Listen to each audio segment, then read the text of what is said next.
Once upon a time, there were two sisters.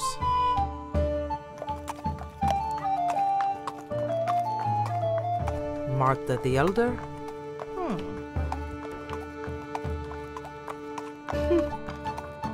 and Zofia the younger. Marta lived in a beautiful brick manor and employed a handyman, a gardener. A great job right off the bat with stylistically with the animation of introducing this as like a fairy tale fable and introducing this lesson of honestly karma. You know, ask and you shall receive. Wish well upon others, receive well yourself, and vice versa. I think it's set up in a very creative way, and it's very easy to understand. And it's just like a classic fairy tale fable. It's something that I would show a kid. It's very upfront, and it's done through a very interesting story. It felt like such a classic story that people would tell around a campfire, or grandma would tell you as a parable of the energy we release in the world is what we get back.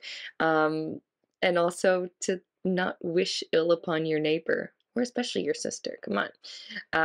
I thought there was a really nice, playful, and colorful animation style, and I loved the music plodding along in the background as well. There also, it almost felt like an Eastern European kind of fable type style to the narration and the sound, which really added to the piece's traditional feelings and its classic feeling. My animation style just reminds me of elementary school for whatever reason, or just sort of like fables or folklores that are used to both teach you a lesson and to obviously be an entertaining experience. And I thought that the piece was sort of navigating in that range, and I had a very sort of classic storytelling device angle towards it that I thought worked well as feeling like a blend of like a modern fairy tale type of conceit. So I thought it worked well in that instance. I thought the narrative approach was cohesive, and I thought the music in particular really gave it a sense of personality and style that brought everything together and created I thought the emotional and the sort of the vibe that the piece was able to carry. I thought the music had a lot to really contribute to that, and the animation style really blended quite well with it. And so it plays on these types of tools to, you know, support one another, or and karma, you know, what you do to others, treat others how you want to be treated is sort of the main little lesson here. And the other thing is that misfortune follows us all, and we can have the supportive community that looks out for us, or if you don't support others, you can see others turn their back on you very quickly and watch your misfortune from afar. But this whole thing was done so well. The animation, the moral of the story was depicted really well in this. And you know, it's like we all have misfortune at times, but for me, it's like how you treat each other, especially your own family, when they come upon those times. And if you're trying to just release more of it on them as opposed to, you know, try to be helpful, then misfortune could fall upon yourself. It's kind of like karma.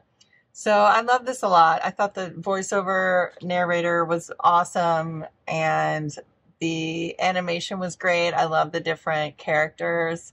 I love the depiction of the misfortune character.